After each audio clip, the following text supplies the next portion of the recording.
Hello everybody. It's been a while since I've made a video.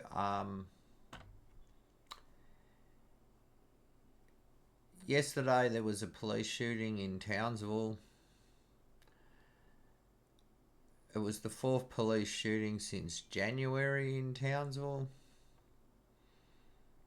This is from the ABC. In short, a 29-year-old man who Queensland police say was wanted for serious crimes remains in hospital after being shot by an officer in Townsville on Sunday. It is the fourth police involved shooting in the city in the year, prompting fresh calls for Queensland Council for Civil Liberties for systematic review.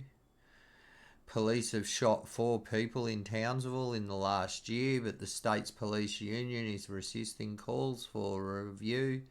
A 20-year-old man remains in a critical condition. I think this man since died. I'm not sure.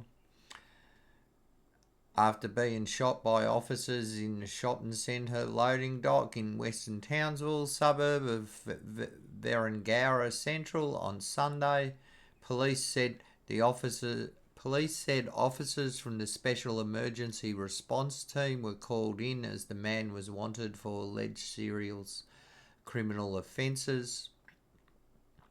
However, Queensland Police did not share what those alleged offences were or the circumstances leading up to Sunday's shooting, as a police ethical standards investigation is underway.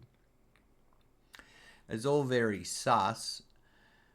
I don't know how the man was at the loading dock of the supermarket shopping centre. It seems a strange place to corral him to. This whole thing's very suspect, just like the last video I made about the poor man that died in Northern Territory. Now, this is all a lot of history repeating itself. It seems like every third or fourth day when I turn on the news, police in Queensland has shot, seriously injured, or someone's died in custody. This all winds back to the Wieambilla Shootings. This is from Sunday, 28th of July, 2024. Wieambilla shootings. What happened on the 12th of December, 2022. It's about the start of the shootings in Queensland where 2 police officers died, which was a horrible event, horrible for everybody involved. I would like to point out that the police got onto the property using something called a welfare check, which in Queensland, welfare checks are used to bypass requests for search warrants. And if they had requested a search warrant of the property, none of what happened on this day would have happened. But that's a whole different issue. Now, the reason why I'm bringing this up is since this event in the state of Queensland, it seems the police have been given carte blanche to just shoot anybody who they can't control. It's not a new thing. The same thing happened in Victoria after the Wall Street bombings, Wall Street shootings. This was published in 2018, but it was first published 6 years before that. It's about the 1988 Wall Street killings in Melbourne. In case you don't know, the Wall Street killings were an instance where somebody had set up a car in the middle of the street, and when the police arrived to see what was going on, they killed the 2 young constables that turned up to see why a car was parked in the middle of the street. again, a horrible thing that was horrible for everybody involved. Leading up to this event, there was a lot of shootings of career criminals in Victoria. Just like leading up to Wieambilla police shootings Australian wide's gone up higher and higher. But all these things are connected. The next thing I'm going to show you is I think this is from the National Library of Medicine, the Department of Criminology, I think this is from. It's called Beacon of Hope, Lessons Learned from Efforts to Reduce Civilian Deaths from Police Shootings in Australia.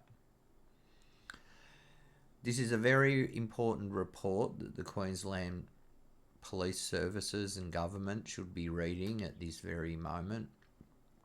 But I'm going to go through it now. In the 1990s, the police service in Victoria, Australia, faced a crisis from the community confidence due to a spate of civilian deaths from police shootings. In that decade, twice as many civilians died at the hands of police in Victoria than in any other Australian state combined. Most of those killed were mentally ill, which is what's happening in Queensland now, and affected by drugs or alcohol, and were rarely a serious threat except to themselves. The problem was also almost entirely an urban phenomenon.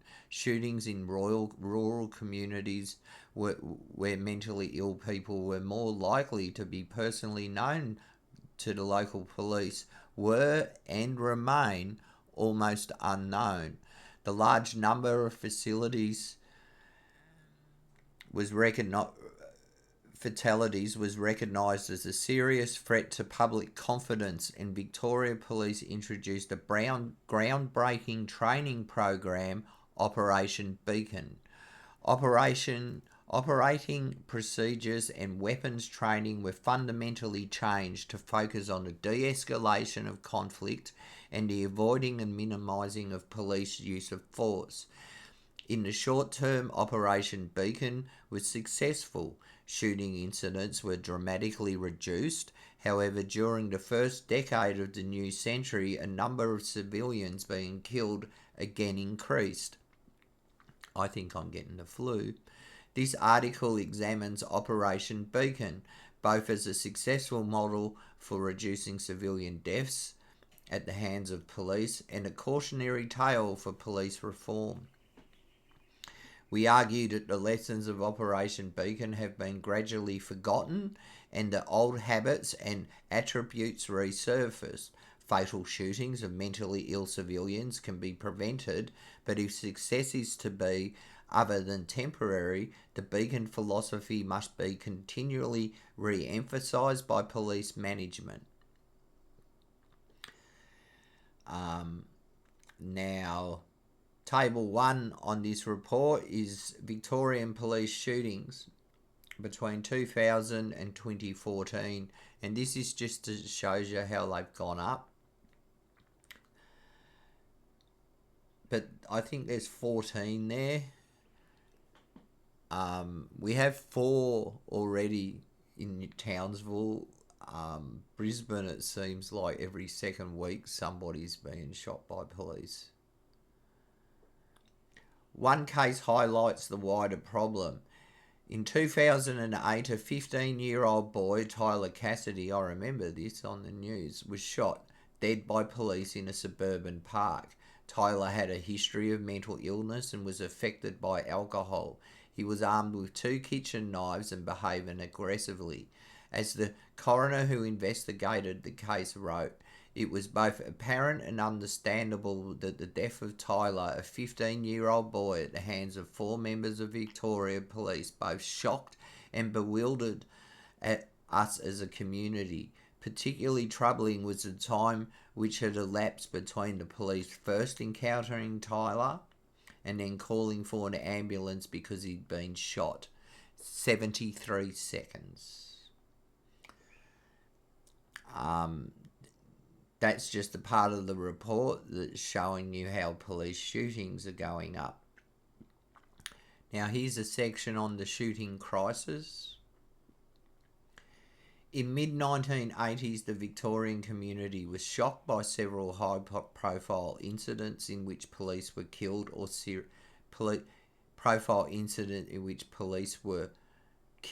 seriously wounded. These incidents included the detonation of a car outside police headquarters, which killed a female constable, and the assassination-style murder of 2 police officers. That's the Walsh Street killings in 1988.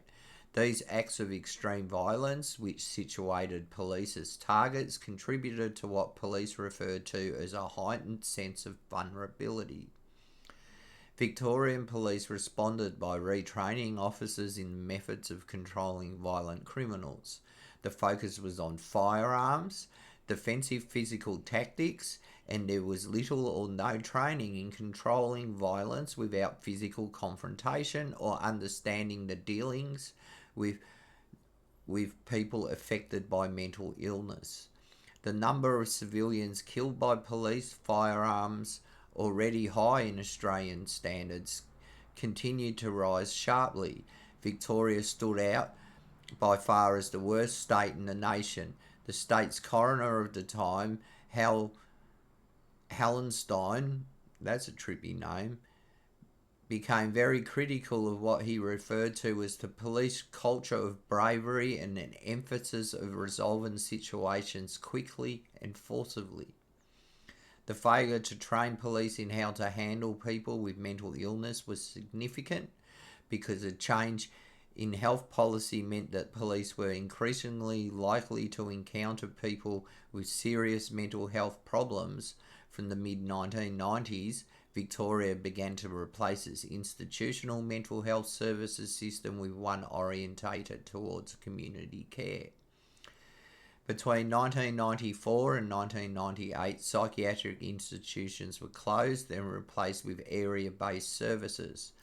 Though well intended, the process of deinstitutionalisation was fraught. Funding of community-based mental health services was inadequate, and these programs became overwhelmed. Hang on, I just got to stop for a second. Sorry. My dog was hassling the neighbours, I think.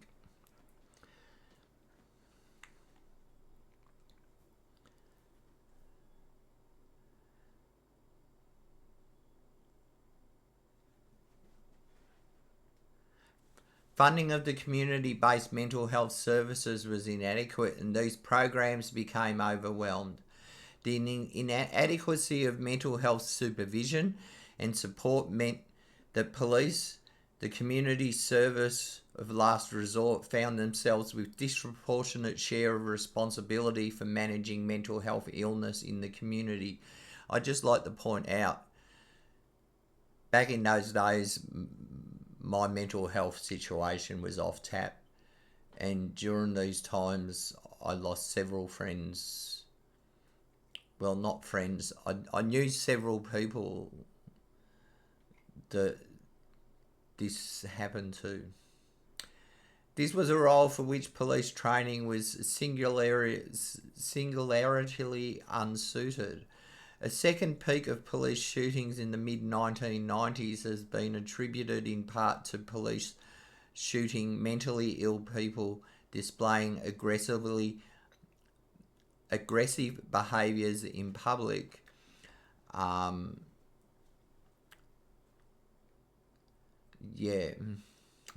That happened. Controversy over police use of force prompted 5 inquiries and rethinking of how police approach volatile situations. One of these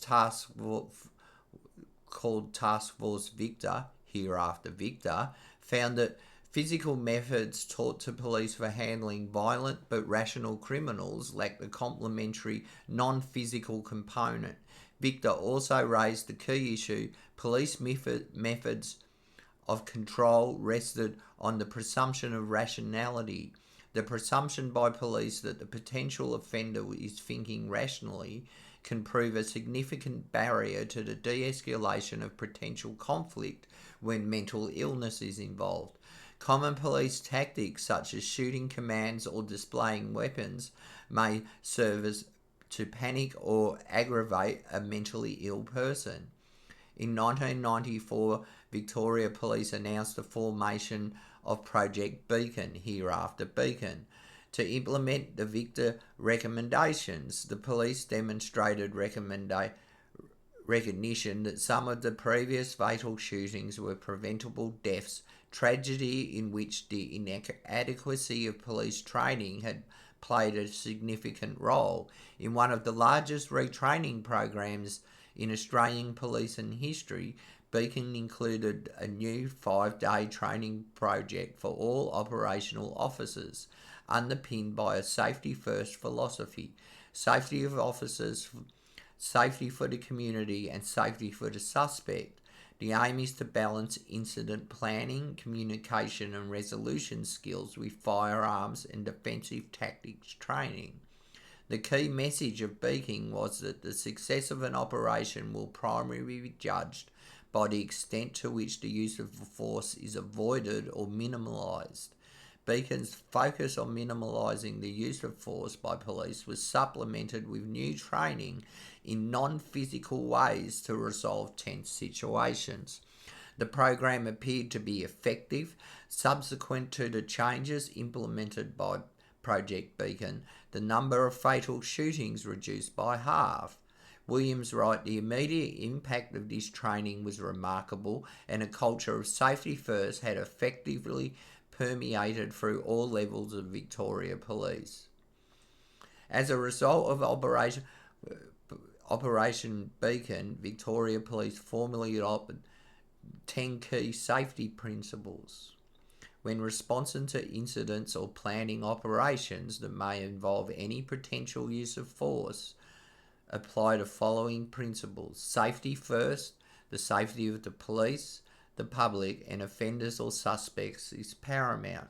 Risk assessment is to be applied to all incidents and operations. Take charge, exercise effective command and control. Planned response, take every opportunity to convert an unplanned response into a planned operation. Cordon and containment, unless impractical, adopt the cordon and containment approach. Avoid confrontation. A violent confrontation is to be avoided. Avoid force. The use of force is to be avoided. Minimum force where use of force cannot be avoided. Only use minimum amount of and responsible necessary. Forced entry searches are to be used only as a last resort. Resources. It is accepted that the safety first principle may require the deployment of more resources, more complex planning, and more time to complete. Beacon appeared to offer hope that a renewed strategy, focus, and update in police training could alter police operational practices. Now, this is the most important thing about this report, drifting from Beacon. Despite the immediate impact and the initial optimism, the erosion of principles and priorities embedded in Beacon can be traced through a number of internal and external reviews. A 2009 Victorian Police Progress Report into Training Standard noticed that as early as 1996, a gradual shift in the importance of operational safety had been occurring, and the support for the 10 safety principles had begun to decline. This was affirmed publicly in 2005 when the OPI reviewed 6 fatal police shootings which had occurred in Victoria in the preceding 2 years. The OPI, that must be the Office of Police Integrity, found that the principles of Beacon were waning and that there had been a gradual erosion of police training in the handling of critical incidents. In a number of incidents investigated, it was found that the operational safety principles introduced through Beacon were not brought into play. The OPI suggested that if the safety first philosophy and principles had been applied, some of the deaths might have been avoided. The report warned that a gradual shift in the attention since the implementation of Beacon could allow the re-emergence of a police culture overtly reliant on firearms. In 2008, the warning of the report was realised with the shooting described earlier of the 15-year-old Tyler Cassidy. Police response was criticised. And this report goes on, police shootings and mental illness, implications for police. Are the police at health risk for the mentally ill? As somebody who's mentally ill, I'd have to say definitely. I'll put up a link to this report for anybody who wants to read it. But the main thing I'd like to say in what I'm saying in this video is, yes, after the Walsh Street murders, which was a horrible thing, the police in Victoria went a little bit crazy and they ended up killing a lot of mentally ill people just like me, because of the training that they received after Walsh Street and Russell Street. After what happened at I keep on saying Billawheeler, it wasn't Billawheeler, at Wieambilla, where 6 people died, 2 police officers, 3 suspects, and 1 next door neighbour died, and it was a horrible, violent event and should never have happened. But what I'm proposing is that after that event, exactly what happened in Victoria is now happening in Queensland. And it seems like once a week, somebody who's mentally ill is shot and seriously injured for life by the Queensland police or killed by the Queensland police. Now, I'm not blaming the officers who hold the guns and pull the trigger. I'm blaming training, attitude, and a complete lack of mental health services in the state of Queensland. When I first moved to Queensland, I had a mental breakdown and reached out to try and get help, and the best help I could get was I could ring up a qualified mental health nurse at the Cairns Hospital and speak to her until I felt better. My mental health issues are quite serious. After 55 years of life, I've learnt to live with them and learnt to make sure that they're not an issue for other people. When I was in my 20s and late teens, me and the police had quite a we knew each other well, and that was because of my mental illness. What I just read about in Victoria is very traumatic for me, because you'd meet people in mental health wards and the next thing you know, they were shot. The incident that they were talking about of somebody being shot in the public street was somebody that everybody in Melbourne knew, a bloke who used to go around with a big sword and dressed in a kilt. And one day he was waving it around at Burke Street Mall, and the police shot him on a Friday night in front of everybody. And it was very, very sad, but it was also in front of all the security cameras. So you could quite clearly see that the police didn't have to shoot. And that led to Operation Beacon. And over the last few years, nationwide in Australia, police shootings have gone up, but in the state of Queensland, they've gotten totally out of control. And something needs to be done about it, because all this tough on crime stuff is just making it all worse. I really don't have much more to say about that. I hope everybody's having a good life. Please like and subscribe. I'll make a video in the next couple of days. The dry season's well and truly here. I hope your lives are as happy as mine. Goodbye, stay happy, and remember, if you're entitled to redress, chances are you'd win a civil lawsuit.